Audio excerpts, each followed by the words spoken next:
be as gentle as you can. It's gonna feel, you ever gone swimming in the pool and then you get pool water and you're stuck in your nose and it's like a bit like a burning feeling a little bit. So it can be a little bit like that. But again, we're gonna try to be gentle, okay? Okay, perfect. So I'm gonna ask you to lower your mask, please. Okay, perfect. It's back. Perfect. And stay as still as you can, okay? We're gonna do one side first. We're going to the back of your nose. 1, 2, 3, 4, 5. Take a breather. Your eyes might water, that's normal. Also, you might feel like sneezing, coughing, that's normal too, okay? One more side and we're finished, okay? One more side, okay? The back of your nose. 1, 2, 3, 4, 5. That's it. Perfect. अस्सलाम वालेकुम everyone, कैसे हैं आप लोग। उम्मीद करती हूँ आप लोग अपने घरों में शाद और आबाद होंगे। और जो लोग भी परेशान हैं, अल्लाह ताला से दुआ है कि वो अल्लाह ताला उनकी तमाम तकलीफ़ों को दूर फरमाए। दुआ जो है वो बहुत बड़ा हथियार है, जैसे मैंने आपको पहले वीडियो में भी कहा। और दुआ के हम सबको ज़रूरत रहती है किसी न किसी मरहले में, चाहे वो छोटा हो चाहे बड़ा हो। दुआ जो होती है वो आपको उस मुश्किल से निकालने में आसानी करती है। तो कहते हैं कि हमेशा दुआ दीजिए और लीजिए और दुआ का हमेशा कहिए। तो इसलिए मेरी सबसे पहले तो इस वीडियो को शुरू करने में सबसे पहले तो बात मैं ये करूँगी कि आप लोग मुझे मेरी अपनी दुआ में मुझे याद रखिएगा। जितने भी मेरे जो लोग भी वीडियो वॉच कर रहे हैं, चाहे वो किसी भी रिलीजन से ताल्लुक़ रखते हों, दुआ का ताल्लुक़ इससे नहीं होता। दुआ जो भी करेगा उसकी दुआ लगती है और अल्लाह ताला किसकी दुआ एक्सेप्ट जल्दी करता है ये किसी को नहीं पता होता। तो मेरी आप सबसे रिक्वेस्ट है कि आप लोग दुआ में याद रखिएगा, क्योंकि मेरे बेटे की जो है कपल ऑफ डेज़ आफ्टर मेरे बेटे की सर्जरी है। और उसी वजह से मैं थोड़ी उसके काफ़ी टेस्ट से सर्जरी से रिलेटेड तो वो पहले डन होने थे। तो हम लोग बैक एंड फोर्थ हॉस्पिटल कभी कहीं गए हैं। और इन कनाडा यहाँ पर डॉक्टर अपॉइंटमेंट का मतलब है कि आपका पूरा दिन निकल जाएगा। तो और स्पेशली इन हॉस्पिटल्स, अगर आपको हॉस्पिटल के अंदर अपॉइंटमेंट 8 बजे है तो आप 4 बजे से पहले फारिग नहीं होने वाले। और आप इससे अंदाज़ा लगाइए कि जब 8 बजे अपॉइंटमेंट है और कितनी दूर हॉस्पिटल है, पहले वो आप मार्जिन रखें, उससे पहले उठेंगे। तो हमारे घर से जो हॉस्पिटल है वो तकरीबन 1 आवर से ऊपर का उसके अंदर टाइमिंग है। यानी कि डिस्टेंस वाइज आप चाहे हाईवे से जाते हैं, यानी इतना दूर है तो तकरीबन 1 घंटे का आप ड्राइविंग मार्जिन रखते हैं। उसके अलावा आपको 15 मिनट्स अर्लियर पहुंचना होता है। तो अगर 8 बजे का अपॉइंटमेंट है तो हम लोग 6 बजे निकल रहे होते हैं, ताकि हम उसमें आपको ट्रैफिक जाम का भी ख्याल रखना है, क्योंकि यहाँ पर फिर वो आप लोगों को जो है फ़ाइन लगता है अगर आप टाइम पे नहीं पहुँचे और आपका स्केड्यूल जो है वो ख़राब हो जाए। तो वो आप नहीं डॉक्टर को दिखा सकते। तो ऑलवेज़ हम लोग यही करते हैं कि हम टाइम से पहले जाते हैं। तो मैंने आपको भी ये बताना था कि मेरे व्लॉग ना बनाने की वजह ये भी थी कि पिछले जो पूरा जून और मई और जून था वो लास्ट बच्चों के एग्ज़ाम्स, फाइनल एग्ज़ाम्स चल रहे थे। और जो भी पेरेंट्स अपने बच्चों पे ज़्यादा फोकस्ड होते हैं और उनको लगता है कि उनके भी एग्ज़ाम्स हो रहे हैं। तो समझ लें आप कि मैं पहले अपने बच्चों के साथ एग्ज़ाम्स दे रही थी, और जैसे ही एग्ज़ाम्स की आखिरी डेट्स चली तो हमारे जो हॉस्पिटल से रिलेटेड जो अपॉइंटमेंट्स थे उनका स्केड्यूल था कि कभी कहीं जाना है कभी कहीं जाना है। एटलीस्ट आज टुडे जो है वो है सैटरडे का भी तो सुबह का टाइम है।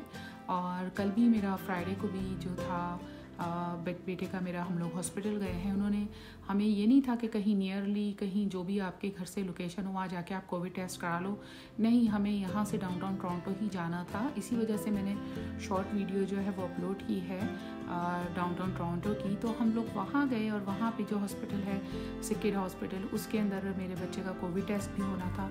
और फिर उसको आइसोलेशन में उन्होंने कहा कि आप जब तक सर्जरी नहीं होती आपको आइसोलेशन में रखना है फॉर द सेफ साइड। तो बाकी सारी चीज़ें हो गई हैं, बस अब सर्जरी की डेट है। तो बस यही कहूँगी कि आप लोग दुआ में याद रखिएगा। और मैंने एक वीडियो आप लोगों के लिए रिकॉर्ड की भी थी जो कि सिंगापुरियन राइस की थी, लेकिन बस वो सब हैक्टिक स्केड्यूल की वजह से और आपको पीस ऑफ माइंड चाहिए होता है तो आप अपने रब के हुजूर ही दुआ करते हैं, नमाज़ पढ़ते हैं।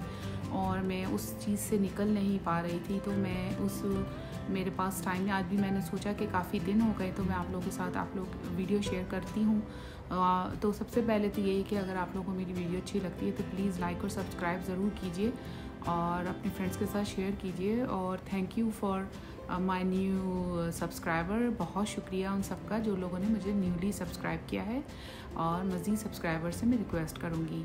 तो बस माय बैड लक कि जब से मेरा ये चैनल मैंने बनाया है कुछ ना कुछ इश्यूज़ हैं जिसकी वजह से डिले हो रहा है, या फिर मैं उस टाइप के माइंड के साथ सेट नहीं हो पा रही हूँ कि मैं आप लोगों के लिए अच्छी अच्छी वीडियो बनाऊँ। लेकिन ये कि मैं अपनी सर्जरी से रिलेटेड आप लोगों को काफ़ी इन्फॉर्मेशन दूंगी कि वो सर्जरी है और वो किस तरह की सर्जरी है, और आप लोगों को यानी कि एक अच्छी इन्फॉर्मेशन मिल जाएगी उसके थ्रू। वो मैं ज़रूर आप लोगों के साथ इंशाल्लाह शेयर करूँगी। और आप लोग कैसे हैं और क्या हो रहा है, अभी ईद उल अज़हा आने वाली है, उसके लिए क्या तैयारी की है। लेकिन हमारा टाइम थोड़ा सा सर्जरी की वजह से हॉस्पिटल में गुजरेगा, क्योंकि ये डे सर्जरी नहीं है, हमें हॉस्पिटल के अंदर 3 से 5 दिन उन्होंने हमें दिया हुआ है कि हमें 3 से 5 दिन रहना है। और कोविड के अंदर स्पेशली बहुत हैक्टिक है, क्योंकि हॉस्पिटल के अंदर सिर्फ एक पेरेंट अलाउ है, सिबलिंग्स तो बिल्कुल अलाउ नहीं है। तो कोई भी बहन भाई जा ही नहीं सकता, विज़िट भी नहीं कर सकता है। और मैं या मेरे हस्बैंड में से भी सर्जरी के दौरान में से किसी एक को एंटर होना है बिल्डिंग में। बिल्डिंग के अंदर भी आप हॉस्पिटल के एंटर नहीं हो सकते, और उसके लिए भी पास है। फिर जब तक कि अगर मैं अंदर गई हूँ तो जब तक मैं आउट ऑफ द बिल्डिंग नहीं जाऊँगी तब तक वो एंटर उसमें नहीं हो सकते। तो बड़ा हैक्टिक है, और स्पेशली द सर्जरी डे कि आप सर्जरी में आप कम से कम 2 हस्बैंड वाइफ भी साथ बैठे हों या पेरेंट्स साथ बैठे हों, तब भी थोड़ा मुश्किल लगता है कि आपका बच्चा जो है वो ऑपरेशन थिएटर में है, और ना कि एक पेरेंट जो है वो बाहर है, एक पेरेंट अंदर है। खैर अल्लाह ताला निकाल ही देगा ये वक्त। जो कहते हैं ना कि जो तकलीफ़ देता है वो आसानी भी देता है, वो राहत भी देता है, वो बड़ा गफूर रहीम है, तो वो आसानी करेगा। बस ये इसीलिए मैं कहूँगी आप लोगों से, आप लोगों को शायद ये बोरिंग लगे, लेकिन मेरे चैनल भी जब मैंने ये बनाया था तो क्योंकि मैं काफ़ी सोशल टाइप की पर्सन थी, और पेंडेमिक की वजह से काफ़ी आइसोलेशन हुई, कहीं जाना आना बंद हो गया, तो मैंने सोचा कि इसके थ्रू मैं काफ़ी लोग अपने फ्रेंड्स बना सकती हूँ। तो मुझे आप लोग फीडबैक दीजिए कि आप लोग मेरे साथ हैं, और इससे मुझे अच्छा लगेगा कि मेरे बहुत सारे लोग मेरे चाहने वाले हैं जो मेरी तकलीफ़ को या मेरी बात को सुनते हैं और उसके ऊपर कमेंट्स भी देते हैं। तो बस मुझे इस वक्त एक उर्दू का शेर याद आ रहा है कि मरने के लिए जहर ज़रूरी तो नहीं, मरने के लिए जहर ज़रूरी तो नहीं, तेरी एक निगाह बेरुख काफ़ी है मेरे लिए। तो बस मैं क्या कहूँ, आगे फर्दर वीडियोस मैं आप लोगों के साथ शेयर करूँगी। और क्या कहते हैं, ज़िंदगी में हमेशा इंसान अपनी तकलीफ़ में, खुशी में किसी को याद करे ना करे, लेकिन तकलीफ़ में ज़रूर वो अपनों को महसूस करता है, और जिनसे वो मोहब्बत करता है उनकी वो उम्मीद भी रखता है। और हमारे वालिद एक बात कहते थे कि खुशी में तुम जाओ ना जाओ, क्योंकि खुशी में इंसान इतना मगन होता है कि वो बाज़ दफ़ा महसूस नहीं करता कि कौन आया कौन नहीं आया, किसने पूछा किसने नहीं पूछा। लेकिन तकलीफ़ में आप सबसे पहले जाएं, यानी खुशी में तो जाएं, लेकिन तकलीफ़ में तो आप लाजमी उसके साथ हों। अगर आप उसके साथ खड़े नहीं हो सकते तो आप उसको मोरल सपोर्ट ज़रूर दें, और ये बहुत अहमियत रखती है, क्योंकि इससे इंसान को किसी के होने का एहसास होता है, और किसी के होने का एहसास भी बहुत अहमियत रखता है। तो बस अपने दुआ में मुझे याद रखिएगा, और मैं आप लोगों के साथ नए व्लॉग में मिलूँगी जिसमें मैं आप लोगों के साथ अच्छी सी चीज़ें शेयर करूँगी। और अपना बहुत ख्याल रखिएगा, बहुत सारी दुआएं, बहुत सारा प्यार आप सबके लिए।